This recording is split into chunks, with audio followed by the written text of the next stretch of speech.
Halo semua, kembali lagi bersama saya Johan di Juna Trading ID. Oke, jadi pada kesempatan video kali ini kita akan membahas kembali untuk update dari gold, teman-teman ya. Jadi kalau kita lihat untuk gold ini dia sudah berada di level yang cukup rendah dari area range akumulasinya. Dan kalau kalian penasaran ya, the next movement itu bagaimana? Karena the Fed itu ada di depan mata kita ya, dan akan melaksanakan FOMC minutes ya di pagi hari ini, teman-teman. Oke, jadi untuk kalian penasaran ya, langsung aja follow video ini dan jangan di skip nontonnya, karena ada beberapa skenario yang ingin saya sampaikan ke kalian agar tidak miss out sama sekali. Oke teman-teman, check it out. Dan kita mau lihat dulu, untuk pertama kali kita mau lihat dulu preview analisa dari hari kemarin dengan pergerakan di hari ini ya teman-teman. Oke, jadi kemarin itu saya ada follow ya, ada bahas juga mengenai gold itu sendiri, dan itu kita ada update ya di sini nih ya, di YouTube juga gitu teman-teman ya, tanggal 19 Agustus ini kita update jam 3 sore ya teman-teman ya. Ini kalau kita lihat kan saya ada katakan juga di dailynya, kalau paling jelas ini ya, di bawah 3340, di bawah 3350 itu gold cenderung mengalami penurunan atau melanjutkan penurunan kembali gitu teman-teman ya. Jadi kemarin itu closing ya di bawah 3320 ya, dan hampir menyentuh 3315 kembali gitu teman-teman. Untuk hari ini memang terlihat rebound ya, tapi saya pastikan untuk kalian yang sudah follow video JTID ya, ataupun yang follow di learning center, yaitu tidak akan ada yang nyangkut buy, karena saya sudah juga udah infokan ke sana semua teman-teman gitu. Nah, kemudian untuk kalian dapat buy, congrats ya, karena memang posisi turun itu cukup luar biasa sekali gitu. Nah, ini juga sekarang dia berada di area BPR ya teman-teman ya gitu. Untuk posisinya dia turunnya reboundnya pas banget di BPR 1 jam kita. Untuk kalian dapat buy, congrats ya. Untuk dapat sell juga congrats sekali untuk kalian semua. Nah, lalu kita mau preview dulu ya. Untuk bagian learning center hari ini kita, puji Tuhan, kita ada di bagian coretan futures ya. Nah, itu di jam 9.30 atau setengah 10 pagi ya gitu ya. Nah, kita ada lihat QM yaitu di time frame 15 menit, saya ada info teman-teman. Nah, setupnya seperti ini gitu teman-teman ya. Nah, kemudian harga sempat sideways ya, kalau kalian perhatikan di sini ya. Ini kalau kita lihat 15 menit. Nah, kalau kalian lihat di sini ya, ini dia kan pas pada saya bagikan itu dia masih posisi 1 2 3 candle ya gitu. Nah, 1 2 3 candle ya, terus dia habis turun ya, kita sempat floating 1 poin atau 10 pip. Habis itu puji Tuhan lanjut naik, dan ini sudah sukses ya untuk areanya teman-teman gitu. Nah, ini jam 9.30 ya, lalu mulai running itu jam 10 pagi ya. Dan ini closing position itu tadi di jam 1 siang teman-teman. Ini saya udah close, jadi saya biasa kalau ada info saya close begitu ini teman-teman. Tapi saya sebelum entry pun saya ada kasih perhitungannya seperti apa dan worst case-nya seperti apa gitu. Jadi ada dijelaskan teman-teman gitu. Sama halnya seperti setup yang sebelumnya juga sama gitu teman-teman ya. Nah, ini ada beberapa setup juga indikasi di learning center. Nah, seperti ini. Nah, ini running juga ya teman-teman ya. Ini dari tim ya. Kalau ini dikasihnya. Nah, lalu terus yang ini nih. Nah, ini juga sama ya. Jadi sebelum kita kasih setup atau sebelum saya kasih setup, kita kan pakai QM sama FVG ya gitu teman-teman ya. Nah, ini kita ada kasih di sini nih gitu, seperti ini perhitungannya, pertimbangannya bagaimana, yang kira-kira resikonya bagaimana gitu. Jadi kita selalu bahas di sini adalah resikonya terlebih dahulu, baru kita hitung untuk profitnya, karena profit itu mengikuti resiko teman-teman gitu. Nah, ini seperti ini. Untuk kalian mau join ya silakan klik DM kita di Telegram public ya. Kalau di public ini nih ya, untuk Juna Trading ID admin, kalian klik aja terus DM langsung bilang join, nanti akan admin saya kasih infonya untuk join gitu. Masih ada promo kok, promo bulan Agustus. Oke teman-teman. Nah, ini kalian bisa lihat nih untuk katalognya perbedaannya apa aja gitu ya. Itu ada di sini semua, ini udah dijelaskan dalam bentuk video gitu. Lalu kalau kalian mau lihat untuk bagian dari report atau ringkasannya ya, itu kalian bisa klik di sini ya. Ini udah dalam bentuk Google Drive juga nih, kalian bisa akses ini ya teman-teman ya gitu. Oke, nah itu untuk grup ya dari learning center ya. Lalu ini untuk premium juga ada sama ya teman-teman ya gitu. Nah, kemudian ya, ini puji Tuhan, nah ini untuk rezeki kita semua pagi hari ini. Itu kemudian saya mau bahas lagi itu mengenai news. Jadi hari ini sebenarnya ya itu tidak ada news sama sekali ya. Nah, ini bagian news. Nah, ini kalau kita lihat nih, ya ini ada CPI dari euro aja gitu. Tapi kalau euro sendiri memang tidak begitu mempengaruhi dari pergerakan gold itu sendiri, karena gold ini memang lebih dipengaruhi oleh pergerakan USD gitu. Dan saat ini pun biasanya kalau udah mau nyentuh-nyentuh FOMC ya, itu di jam US ya, itu market agak rada sideways atau ranging, walaupun dia naik turun volatile, tapi dia tetap bentuknya itu nge-ranging teman-teman gitu. Nah, ini biasanya begitu. Nah, ini tomorrow, besok nih ada FOMC meeting ya, ini yang minutes, artinya ini minutes itu adalah ringkasan sebenarnya teman-teman. Ini adalah ringkasan yang sudah dimintikan beberapa kali di FOMC pertemuan sebelum-sebelumnya, itu diringkas dimasukin ke minutes ini. Makanya ini memang adalah FOMC yang tergolong cukup penting untuk harus kita perhatikan gitu. Sebenarnya saya ada share juga ini di bagian learning ya. Di bagian learning ini ada guide-nya. Nah, ini ada beberapa penjelasan ya mengenai FOMC. Nah, ini FOMC minutes ya, kemudian projection, dot plot, sama testimoni gitu teman-teman. Nah, gitu itu ada beberapa perbedaannya. Kalian bisa baca di sini, bisa kalian screenshot juga gitu. Oke. Nah, lalu ya di sini dia juga akan bahas mengenai pemangkasan suku bunga juga. Nah, itu yang penting sebenarnya. Jadi itu yang ditunggu-tunggu oleh market. Seperti yang kita lihat juga ya dari The Fed Watch ya. Watch tool ya, Fed Watch tool ya, bulan September ini itu memang akan ada pemangkasan suku bunga gitu. Nah, di bulan September ini probabilitas sebesar 84,9% dia untuk mangkas suku bunga teman-teman. Jadi memang nggak heran kalau untuk saat ini dolar masih di up dulu sama dia, kemudian emas diturunin dulu sama dia, supaya pada saat pemangkasan suku bunga emas kan lanjut naik lagi nih ya, atau dia bisa bahasa itu kayak di pump naik lagi. Nah, itu kemungkinan besar ya, ketika dia di pump lagi itu harga nggak akan terlalu mahal, sehingga tidak akan menciptakan ATH baru pada saat rate cut yang akan terjadi di bulan September nanti gitu teman-teman. Jadi diturunin dulu harganya, itu kalau menurut saya ya gitu. Nah, jadi memang cukup relate juga karena USD juga lagi menguat, jadi gold ini emang cenderung tertekan gitu. Nah, ini kalau kita lihat nih di bagian DXY ya. Nah, DXY memang lagi mulai rebound nih dari 96,1 ya. Sekarang tertinggi itu ada di 99,70 dan saat ini ada di 97,86 gitu. Memang kalau untuk nembus di atas level 100 ini agak susah sih untuk dolar. Paling dolar ini akan main-main dulu di bawah 100 dalam beberapa bulan ini ya teman-teman ya gitu. Nah, kemudian untuk CSM kita sudah update. Jadi untuk kalian DM mengenai Bang CSM diupdate, oke, aman, sudah kita update teman-teman untuk CSM-nya ya. Puji Tuhan ini memang kepake banget untuk kalian ya ternyata ya untuk CSM ini gitu. Nah, kemudian ini untuk OI data kita juga udah share ya teman-teman ya. OI data kita udah share di 3315 itu sebagai harga opennya. Kemudian saat ini OI data memang cenderung bullish ya teman-teman, biasnya gitu.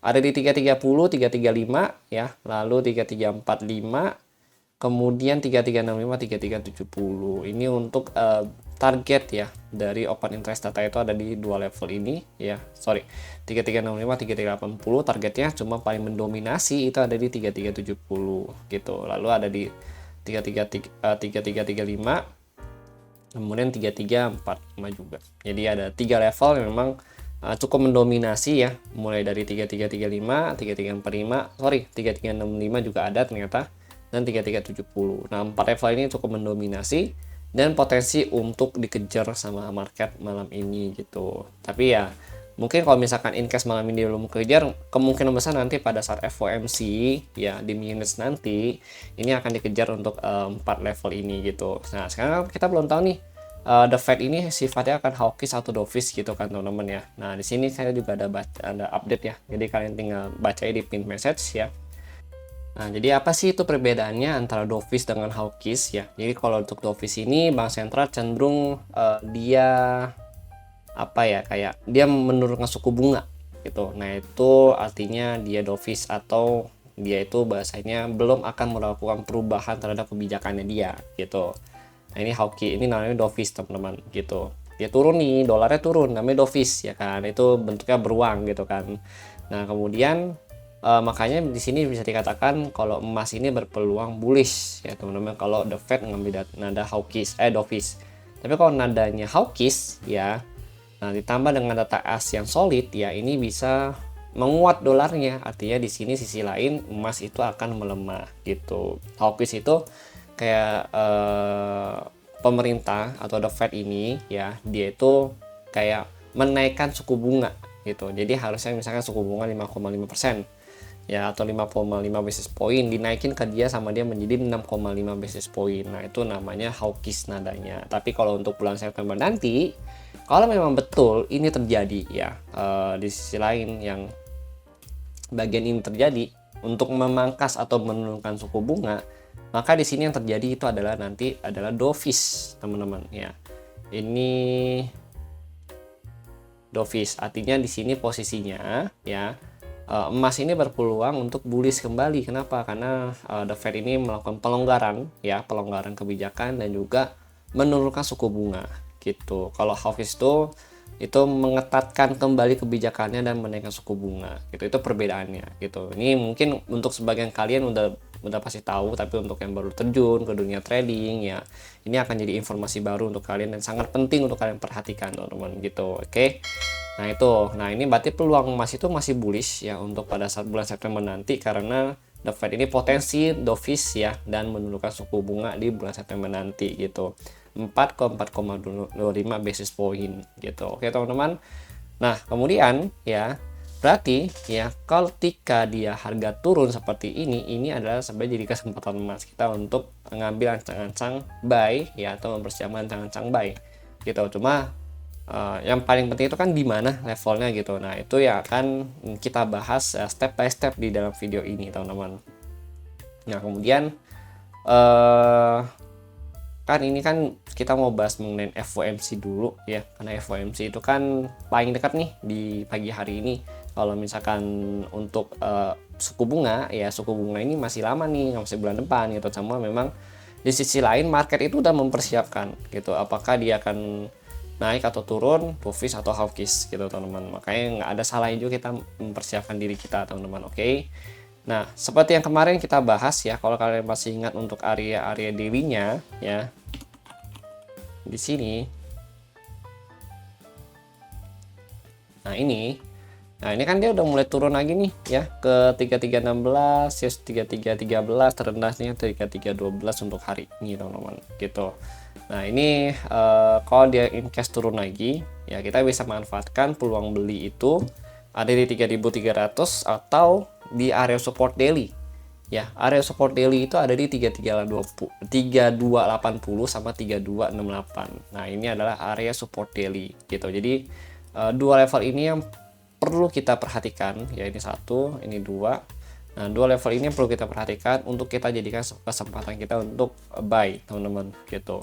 Kenapa? Karena ini memang kalau kita lihat nih, ini ada beberapa level ya rejection dari area sini. Mungkin worst case nya terendahnya ya itu masih bisa ke sini nih. Nah kalau kita dapat di sini ya 3245 itu lebih mantap lagi harganya gitu teman-teman, karena pada saat dia cut rate ya, kemungkinan besar potensinya masih bullish untuk gold itu sendiri, dan rejectionnya pasti cukup kuat untuk dari area bawah sini gitu teman-teman. Mungkin kita bisa dapat 3400 lagi atau bahkan 3840 3380 teman-teman gitu. Nah itu masih bisa dikejar sama emas kalau misalkan pasar kurang suka dengan kebijakan baru, dan juga ditambah lagi ada pemangkasan suku bunga gitu teman-teman. Nah lalu itu ya tadi beberapa level perlu kita lihat ya. Nah untuk hari ini ya, karena tadi udah ada QM ya, dan ini saat ini dia sedang berada di area FVG ya. Ini FVG 15 menit yang cukup besar sih sebenarnya kalau kita lihat di sini. Ya ini 15 menit ya udah FVG, ini lagi reject.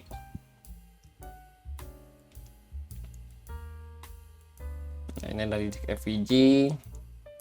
Nah berarti ini kalau kita mau nunggu ya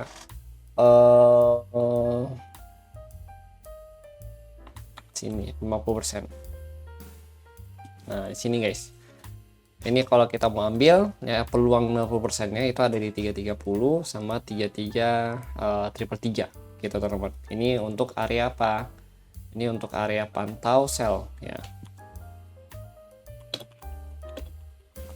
Ini area pantau sell kita. Lalu ini 330, 33 triple 3 ini juga bertepatan dengan area ini area drama nih 330 ya. Sini 33 ya, ini korelasi lah gitu. Jadi in case bahasa itu kayak kita nge-sell-nya itu di area TC ya, top sentral dari bagian pivot level atau CPR-nya. Ini kan CPR ya, CPR-nya kan dari 3320 sampai 3329 gitu kan. Nah, kita mau nge-sell itu di 330 nih sampai 333 gitu. Kenapa? Karena ini bahasa itu kita nge-sell di area TC-nya dia atau top central point-nya dia gitu teman-teman.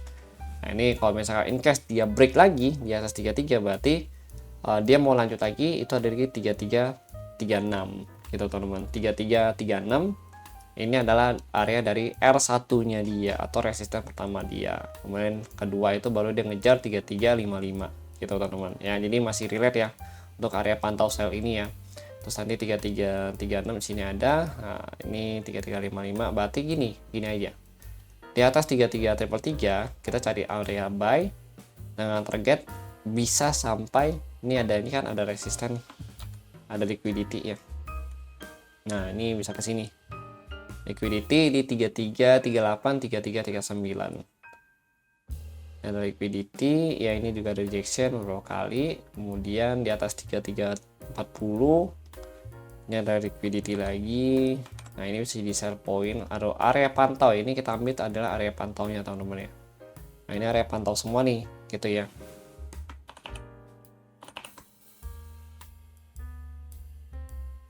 Nah, untuk rejection kalian bisa manfaatin QM atau FVG ya, baru kalian entry. Contoh di sini ini adalah area BPN 1 H1H gitu ya teman-teman ya. 3316 sampai 3310 gitu. Ya, ini kalau kita switch ke 1 jam ya, ini area BPR ya gitu, atau area FVG dia lah bahasa mudahnya gitu. Nah, ini saya kasih konfirmasi entry itu tadi seperti saya bahas di awal video.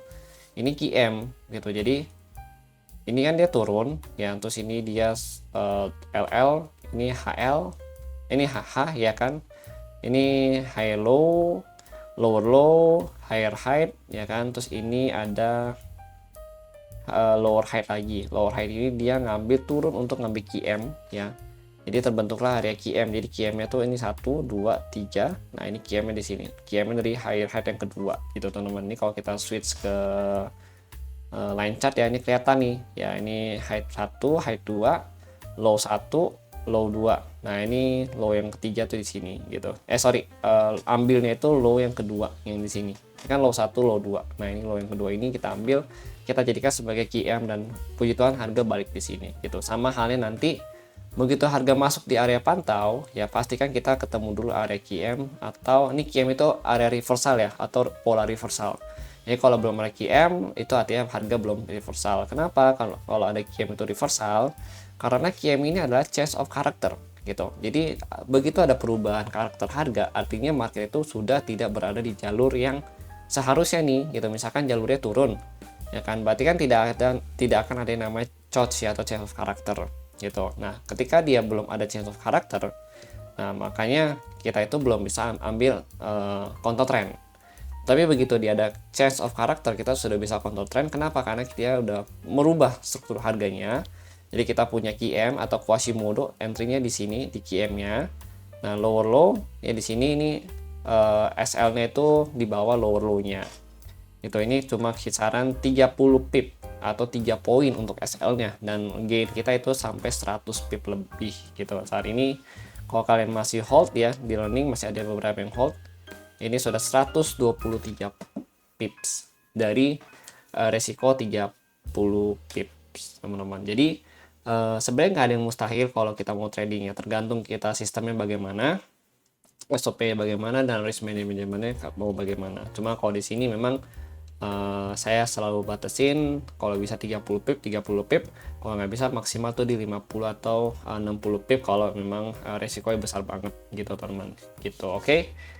Karena kalau terlalu besar agak rugi juga sih sebenarnya gitu. Makanya saya nggak mau yang terlalu besar banget lah gitu. Nah ini sama area pantau ini kalian boleh jadikan sebagai pelajaran juga ya untuk cari area QM seperti ini. Ini video pertama yang ngebahas mengenai QM karena memang ada contoh yang baru di siang hari ini teman-teman.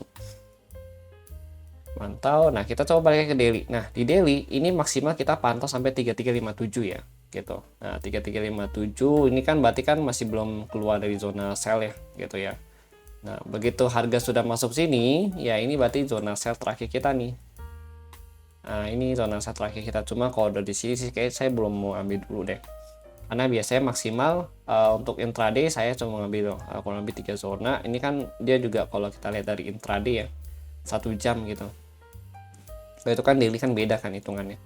Nah sini ya ini kan gimana jelasinnya, ini HL, ini anggaplah HH ya kan, terus di sini ada HL, hello gitu kan. Nah di sini anggaplah ada oke. Oh ini HL juga sih, HL juga karena kan dia masih turun ya. Ini low row, ini LL ya kan. Nah ini LL yang terakhir ya kan, yang jadi QM gitu di TF kecil. Nah kemudian kalau kita lihat di intraday di atas 3345 ya, dan 3345 ini udah potensi lanjut naik lagi karena di sini terbentuk area potensi shorts ya. Kalau belum bentuk LL baru di bawah 3310.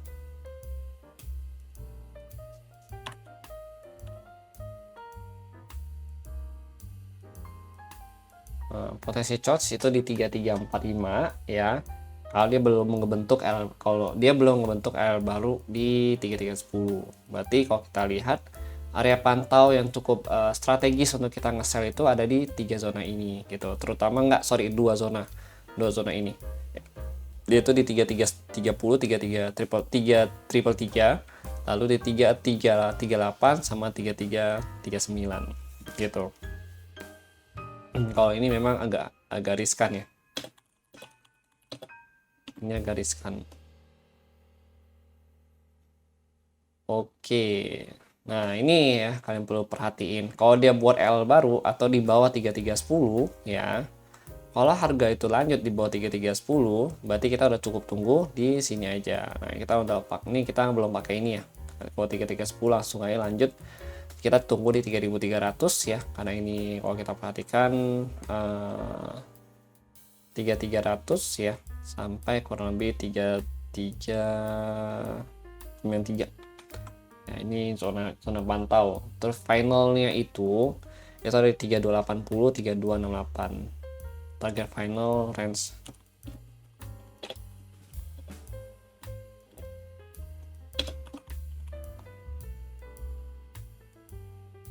Ini target terdekat ya.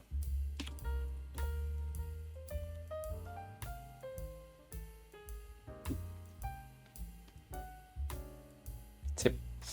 Oke, jadi itu dulu yang ingin saya sampaikan kepada kalian. Karena 4 jam juga masih turun, intraday juga masih turun, makanya masih fokus untuk cari sell. Kecuali tadi yang saya katakan ya, di atas 3357 untuk daily itu sudah ada change of character. Kalau intraday di atas 3345 itu udah ada change of character. Jadi kurang efektif lagi kalau kita mau cari sell gitu teman-teman. Oke. Ya jadi itu dulu yang saya sampaikan. Thank you untuk kalian yang sudah nonton. Semoga video ini bermanfaat untuk kalian. Dan kalau kalian suka dengan video seperti ini, jangan lupa like, subscribe, dan share video ini ke teman-teman kalian yang membutuhkan analisa ini setiap harinya teman-teman. Oke. Thank you and see you on the next video update.